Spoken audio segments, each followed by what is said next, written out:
Welcome welcome to the show. Jason Bible, Texas Real Estate Radio Network. Today's show, the theme of today's show is what happened? What happened? So my oldest son, when he started to talk, he had a couple of things that he would say. And it was usually the stuff that me and his mom would say. Like one was whenever we'd pick him up, we'd say, hold on tight. So he'd pick him up off the ground and he'd say, hold on tight. And he'd squeeze onto you real hard. So one of the other things he would say is, what happened? What happened? So something would happen. He would drop something or, drop a toy and a toy would go into a million pieces or whatever it is. And then he would say, what happened? So Rob and I are sitting there having this conversation this morning. By the way, we had our 3-day complete real estate investing class this past weekend. I had about 20 folks in the class. And I was going over the market data. And I said, one of the most important things you've got to do is compare your portfolio to everything else that's going on in the marketplace. And one of those things is as compared to what? Meaning, if I were to put my money into real estate or the S&P 500, would I put my money into real estate or would I put it into Bitcoin or cryptocurrency? Would I put my money into real estate or would I put it into bonds? Would I put my money into real estate or would I put it into commodities? All these choices out there of things that you can invest in. And the fascinating thing, if you look at all of those options, they are all down significantly. I mean, we could start pulling up the data and it's absolutely insane. Where's the S&P down? S&P down, at least the last time I looked, was something like, let's see here, let's do year to date. It's down 22% year to date. For most of you, if I were to guess, the vast majority of your IRAs, 401ks, that sort of thing, that are in ETFs or I forget the technical term for it, but there's these time-bounded funds. You go into your employer, you got the new job, the HR lady hands you what you should invest in. There's 5 or 6 or maybe 10 different funds, and they basically say, all right, we're going to take, if you've got a long time horizon, meaning you started there, let's say in your 20s and 30s, we're going to get you into more equities, more risk, because you have more time to make money, and if there's a loss, then you'll recover. Versus if you're in your 60s or 70s, probably going to do a little bit more bonds, less stocks, less risky stocks, maybe some blue chip stuff with dividends, that sort of thing. Those are time horizon or time-bounded funds. And the fascinating thing is, for the most part, they kind of track real close to the S&P 500. They're really not all that different. ETFs are the same way unless you're doing some reverse ETFs and some other things like that. But the vast majority of y'all are not doing that. It just goes into some kind of retirement account, and then you just hope and pray that the folks that are running your funds, there'll be enough money there when you're ready to retire. It really is crazy when you think about it. Everyone talks about, and most of the people that listen to this radio show are conservative. Let's just get you right where you live. Most folks that listen to this radio show are conservative. They believe in the idea that you're responsible for your own future. You're responsible for your own destiny. It's totally up to you. If it's gonna be, it's up to me. If you've ever heard that before. But here's the problem. You've given your most important financial decision over to the people in human resources and ultimately the fund manager for your company, or actually the company's hired fund manager, that you're going to be able to retire. The most important financial decision you're not even looking at every day. And I can just about guarantee that most of your funds out there are tracking right along with the S&P 500, which is sitting at a 22% loss year to date. 22%. I guarantee you if you lost 22% in anything else, you would be freaking out. But instead, this is what I hear from most employees that have these retirement plans. Well, I'm retired. I'm working towards the long term, so I don't even really look at it. I just kind of keep putting my money in, and which really tells me I'm just having this blind faith that the market will turn around right at the time I want to retire. Now, ask all the folks that wanted to retire this year how they're feeling. Their portfolios got whacked 22%. 22%. You had $3 million in retirement. Now you got 2.4. 600 grand erased in 10 months. Now it's bumped up a little bit in the last month or two. Where I read this stat somewhere, and I want to get it correct. But we are getting pretty close. Let me actually look. This is year to date. Let me see the 1 year. The 1 year is down 17%. The 5 year should be up. The 5 year is up 46%. Now let me explain what that means. In the last 5 years, the S&P 500 climbed 47%, which is really 47 divided by 5, is 9.4% per year before you pay your fees. That's before fees and everything else. You probably made about 7% on your money year over year. That's really what your ROI is.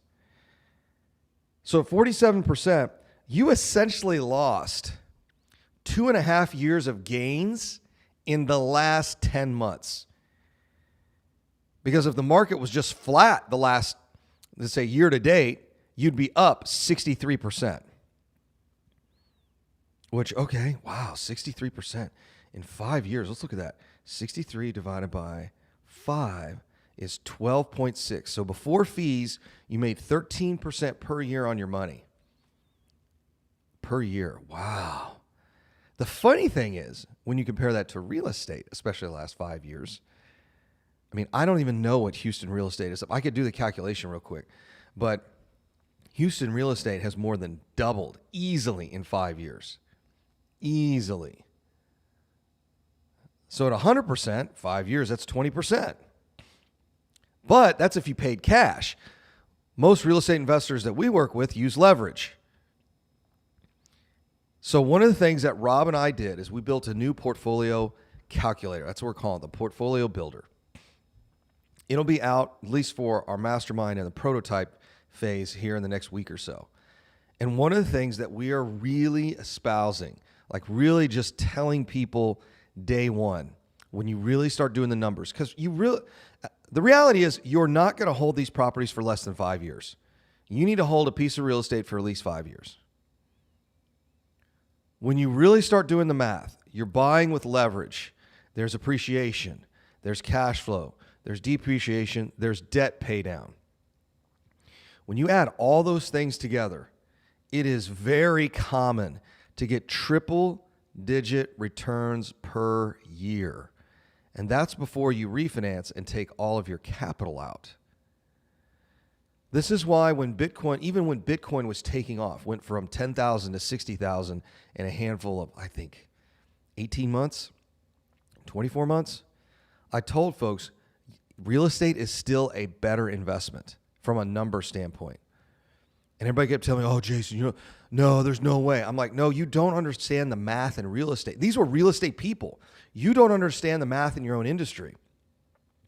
Now when I get on YouTube or I'm on Facebook or any of the other social media platforms, where did all the cryptocurrency guys go?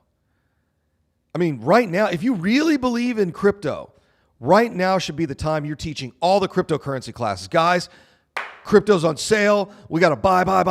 This is what we buy at this price. I see none of that. It is a ghost town. When we get back, we're going to talk a little bit more about, we're going to talk a little more trash about other investments. Jason Bible, Texas Real Estate Radio Network.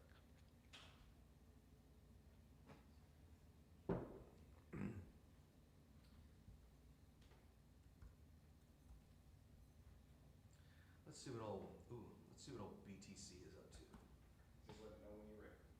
Okay.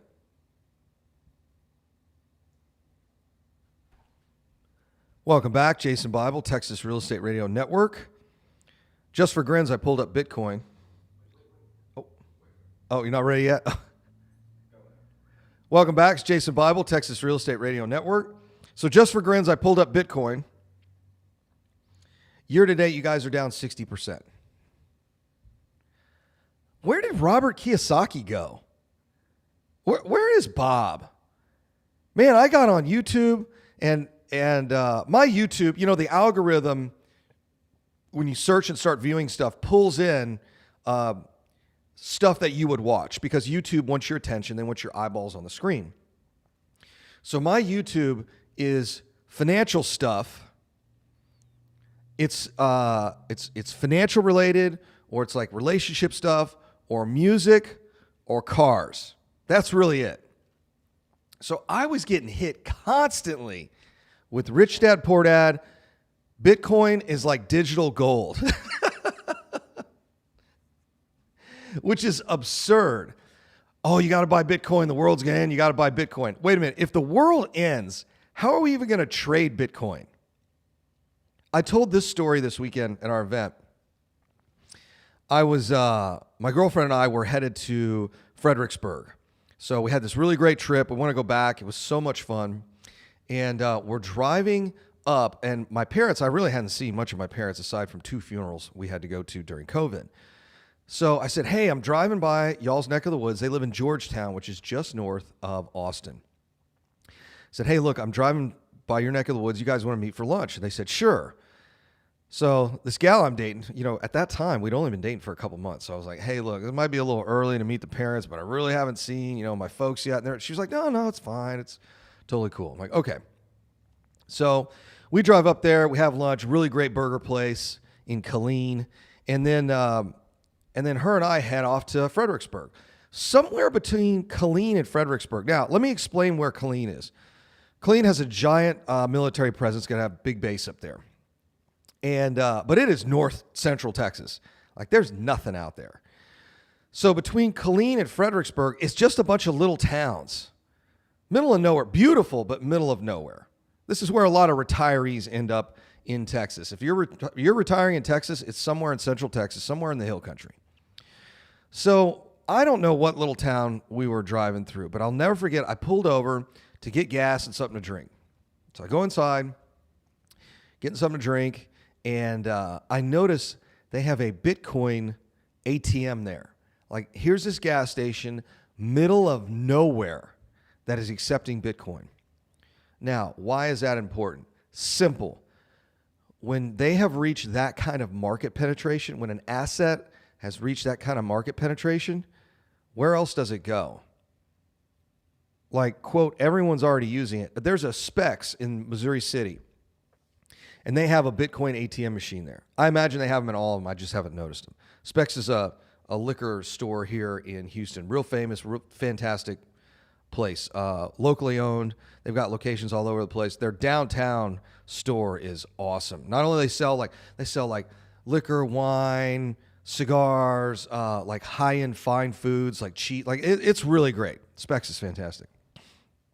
So I'm in Specs. They have an ATM for Bitcoin in there. And I'm sitting here and I'm like, wait a minute. How do we go from 20,000 back up to 60,000? This product, and that's really what Bitcoin is. That's what a currency really is. This product has already completely penetrated this market. If it's in a gas station in the middle of nowhere between Killeen and Fredericksburg, it's pretty much played out. Like, where's the more of the value come from? I get this all the time. Well, Jason, they really can't make any more of it. I'm like, so does that mean it's valuable? Just because something is rare doesn't make it valuable. It has to be rare and valuable, rare and desired to become valuable. I'll give you a great example. You guys, my car guys out there, one of the goofiest cars, it's not goofy, but it's a little goofy. A buddy of mine posted this probably a year ago. The Lexus IS300, they made a wagon version.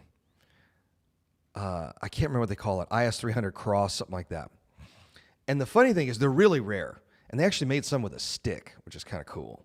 But anyways, so this Lexus IS300 wagon, they made it for like, I don't know, 7, 8, 10 years.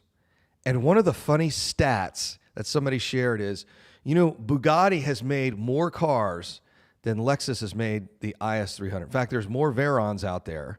This is a car that starts at $4 million than there are IS300s. In fact, I drive one of my fun cars. I have an Integra Type R, 2000 Integra Type R. They only made about 4,000 of them. We think there's about 1,500 left in North America. Now, that car, depending on condition, worth between I don't know, 30 and 100,000 bucks. So if they made more Bugattis than they made of these cars, why is the Bugatti worth more? Well, it's more valuable. So when people tell me like, Jason, they just, they can't make any more crypto and they're making more Bitcoin and that's just what's going to make it valuable. I'm like, just because there isn't a whole lot of it doesn't mean it's valuable. Like you're kind of missing the rest of the value equation here. And I'm sitting here at a gas station between Killeen and Fredericksburg looking at a Bitcoin ATM machine. And what does that tell me? It has absolutely reached market penetration. There is no other place where Bitcoin can go that it hasn't gone already. I think that's the real kicker here. So where does the value come from? Well, obviously the value's all gone. It's lost 60%. Like there's not much value there. Now, it swings 4, 5, 6% every day. I get emails from Coinbase all the time that it swings back and forth this way and back and forth that way, and that's fine. But the whole idea that just because it's rare makes it valuable doesn't float. It's got to have some utility to it. And if you need a specialty ATM, it kind of doesn't have any utility. But if they're putting ATMs in middle of nowhere, Texas, and in Specs and in all these other places, it's already reached market saturation. It's not going back up to 60, 80, 100,000. The fascinating thing is that it sure as hell isn't inflation adjusted. It is not adjusting for inflation. In fact, it's lost value as inflation has increased. How interesting is that? I thought this was digital gold. And I'm sitting here 6 months ago, maybe a year ago now, on YouTube getting hit constantly by Robert Kiyosaki about how cryptocurrency is like the next best thing and you ought to have some. And I'm like, why? It lost 60%. Where's the value? Where's the utility? Well, if the world ends, buy crypto. Well, wait a second. Inflation is running rampant. Crypto's lost all its money. It's not worth it. One of the reasons that stuff is becoming more expensive is because the dollar is losing value. It takes more dollars to buy the same asset. That's technically what that inflation is. Inflation is the expansion of the monetary supply. That is its technical definition. The result, in some cases, is an increase in prices. That's not always the result, but that is the result that we're experiencing right now.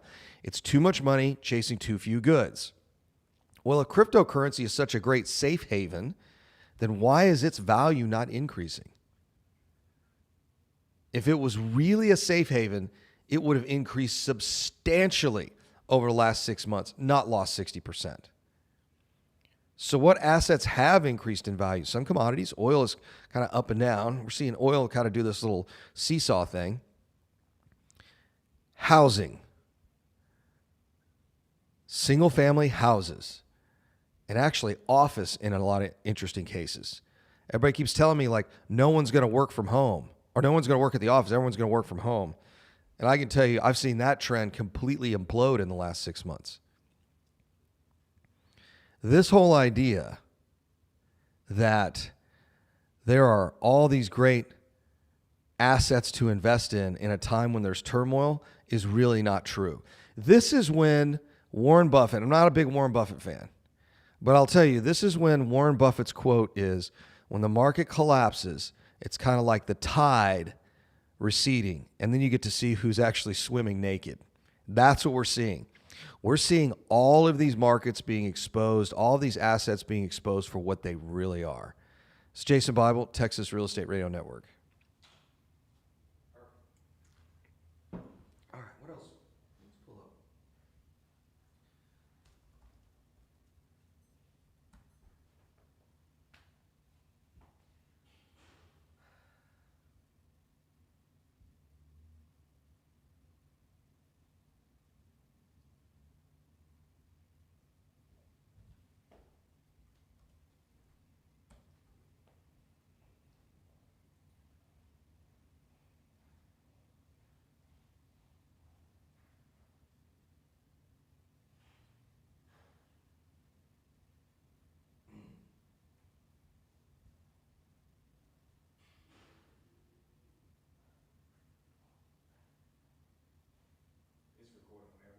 Okay. Welcome back, Jason Bible, Texas Real Estate Radio Network. We're talking a little trash today. We're talking about other investments. What works, what doesn't, what's standing the test of time. Crypto got smoked right out the door. I mean, crypto's lost so much money. And I was teasing the crypto guys incessantly. And what's so funny is that these guys were trolling me on Facebook, and then when it lost and continues to lose, now what? I mean, it's gone. It's down 60% year to date. And I don't think it's ever coming back. Everybody who wants crypto has bought it. This is one thing that I really like that Peter Schiff says. A lot of folks will say, well, Bitcoin, Jason, it's rare and it's like what we're going to use and it's going to take over the dollar. I'm like, there are 10,000 other cryptocurrencies that you can buy. Not even to mention all the NFTs. Let me put it this way. My 8-year-old owns an NFT. Now, in a sales presentation, someone will say, well, look, the younger generation, like they're getting into it and they know what's up and that means it's going to be valuable. No, that's absolutely incorrect. One of the reasons the housing crash happened was because really unsophisticated people were in the business. Everyone was flipping real estate. Go back and watch The Big Short. There's a great scene in The Big Short. Michael Burry and a couple of his guys are down in Florida checking out these condos. And like what most hedge fund guys do, they go to a gentleman's club. So there's a girl there and she's dancing and they're talking about mortgages. And she says, well, I have 6 mortgages. And they're like, what? So she's dancing, doing her thing. And Michael Burry grabs her and spins her around. He's like, wait a minute. You have 6 mortgages. You. Now, don't get me wrong. I mean, whatever you think of gals who are dancers is fine, but they're not exactly financial titans. When I want investment advice, I typically don't go to the gentleman's club. So they get on the plane, fly back to New York and go, we have to figure out how to short real estate as fast as possible. If the gals at the gentleman's club are investing in this stuff, what we know is it's already reached peak saturation. When I'm in an Uber in Chicago or LA or middle of nowhere, and the guy is talking about Bitcoin, I know the game is over. It's reached market saturation. It's gone from the professional investor class to everybody invests in it. And when everybody invests in it, it's time to get out. This is why I love real estate right now. Because there are so many people that are so scared. And the prices are not going down. We had another month-over-month rise in prices. Well, why aren't prices going down? Well, it's really interesting. Demand is slowing because of interest rates. So sales are down, but not prices. But what's fascinating is for every home buyer, they are also home sellers. So no one's trading up, nobody's moving down, nobody's moving across unless they absolutely have to. So as demand is declining, so is supply. Supply is declining, demand is declining. That's why prices are staying the same. I know it's mind-boggling. It doesn't make any sense, but I'm telling you, this is what the market is doing. If you want further proof, go back and look at the 70s and 80s. The median home price in the United States continued to rise despite interest rates in 24 months going from like 7 to 20%. The prices just keep rising. So what's fascinating is we had a whole room full of real estate investors upstairs this weekend. And some people said, well, I'm just not going to buy until interest rates go down. I'm like, okay, so that's going to be maybe 2 years from now, year 2. Somewhere within the next 3 years, we're going to see rates well below 2% again. And I said, here's the problem. You're going to pay 30 to 50% more for that house in the future. And I'm in a really funny group on Facebook. It's all realtors, mostly realtors. It's some investors are in there. But it's all adult humor as it relates to real estate. And this one guy said, I cannot hear date the rate, marry the house anymore. In other words, you date the interest rate and marry the house. It's so cringy, bro. I'm like, but it's true. You can pay 50% more for that house in the next couple of years. Or you can get a terrible rate now and just wait. Because I'm telling you, rates are coming down. They are absolutely coming down. I think they are trying to make this economy look as good as they can. But truth be told, employment's up. Although we're just now getting back to pre-COVID employment. So it's kind of a debate whether or not employment's actually up. But here's the reality. These rates are coming back down. Nancy Pelosi said some incredibly ignorant stuff this past weekend. One of our best exports in the United States is inflation. So as costs rise here in the United States, it's doubly worse everywhere else. And so one of the things that Nancy Pelosi said is, well, we ought to be really thankful that it's not worse here. And I'm like, yeah, Nancy, here's the problem. You are putting third world nations that were already poor into abject poverty. Inflation it absolutely kills. And it kills the third world like you would not believe. Non-Western nations are getting obliterated, like 15, 20%. I think Argentina is up 100% on inflation this past year. Part of that has to do with what they're doing to their currency. But we are exporting inflation like you wouldn't believe. It is destroying developing nations. And here's Nancy Pelosi stand up there. Well, at least it's not as bad as the developing countries. Yeah, you just admitted the fact that we are sending certain nations into the Stone Age. But of course, let's be honest. Her voters, they're not going to get it, right?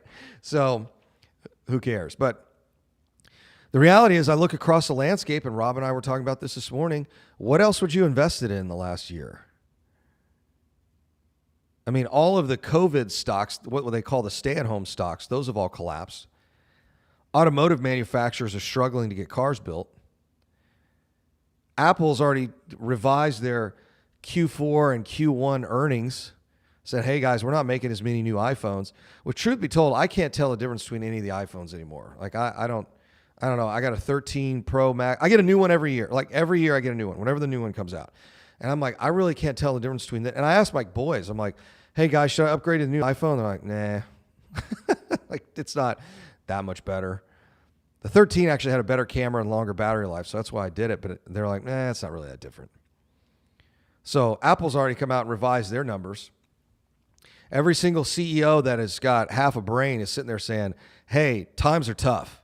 Something's happening. I get it. The employment data is lagging. So it's so fascinating to watch the Federal Reserve is to watch them say, well, employment's really good. Let's keep raising rates. But that's a lagging indicator. Last month, the JOLT report, which is the job opening report, went from 11 million to just over 10 million, like 11.3, 11.4 job openings to just over 10 million. So we lost 10% of job openings in 30 days. The economy is absolutely slowing down. Elon basically said the recession will end in 2024. He's not an economist. He's just a guy that owns a couple of companies, but I think he's got a pretty good finger on the pulse of the market. So we're headed to a recession. So what's going to survive? Here's where things get interesting, is folks think Wall Street is the same thing as Main Street. Housing survives every single... In fact, here's the real indicator. Housing takes us into recessions and out of recessions. Housing is what gets us into recessions and what gets us out of recessions. When we get back from the break, I'll explain what that means. Jason Bible, Texas Real Estate Radio Network. Look at this. Just knocking them out.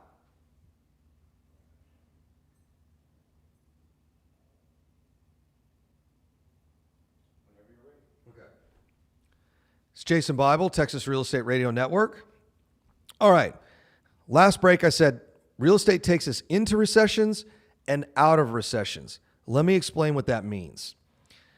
Housing, now you got to really listen here, because if you're not listening and you're not understanding this, it's not going to make any sense. Housing, residential real estate is in a recession right now. Let me explain what that means. The industry is shrinking. That technically means recession. Why? It's shedding jobs, meaning it's losing jobs. Let me explain why. Builders are not building because of interest rates. New home construction is very interest rate sensitive. So we're seeing a reduction in construction from building new homes and salespeople.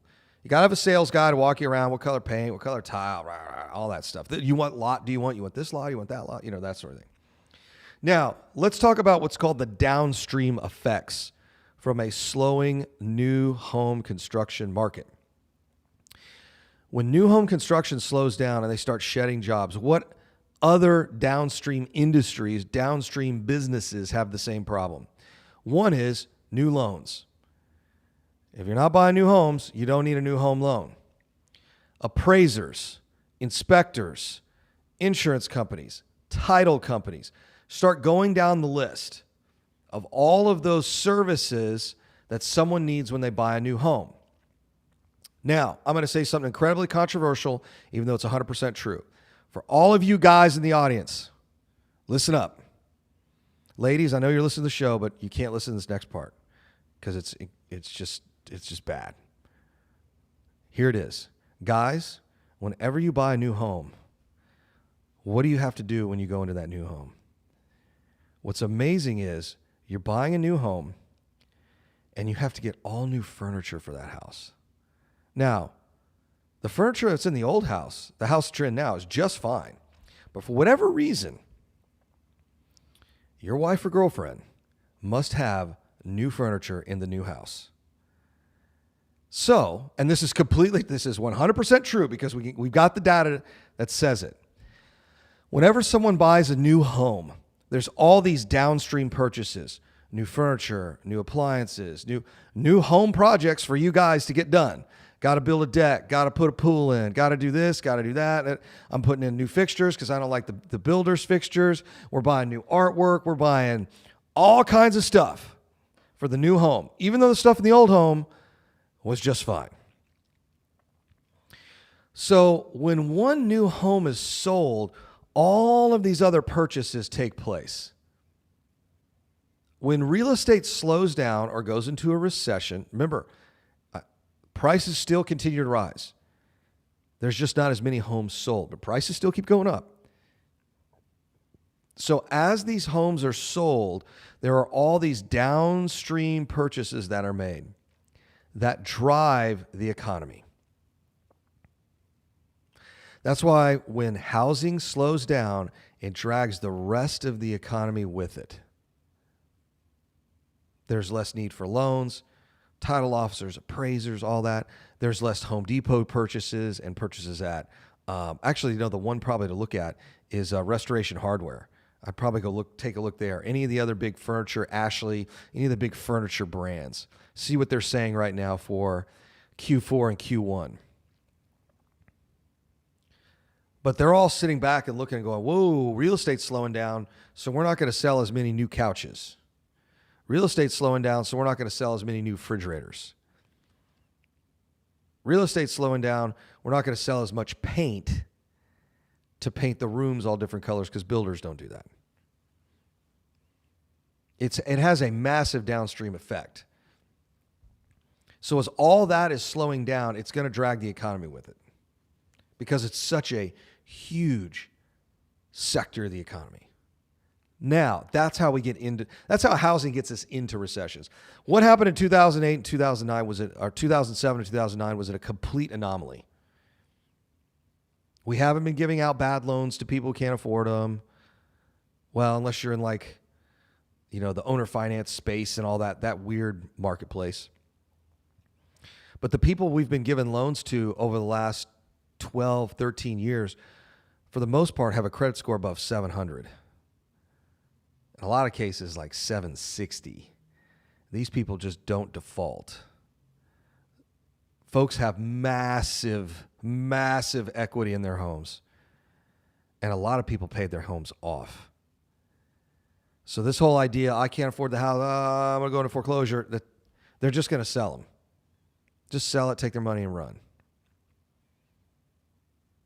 So when we look at the marketplace, we realize that as housing slows down, so does the rest of the economy. All right, that's how we get into a recession. Let's talk about how we get out of a recession. You can pull up the Fed database. This is the Federal Reserve database out of the St. Louis Fed. And you can type in recession and interest rates. Recession and 30-year mortgages. Or just type in 30-year mortgages.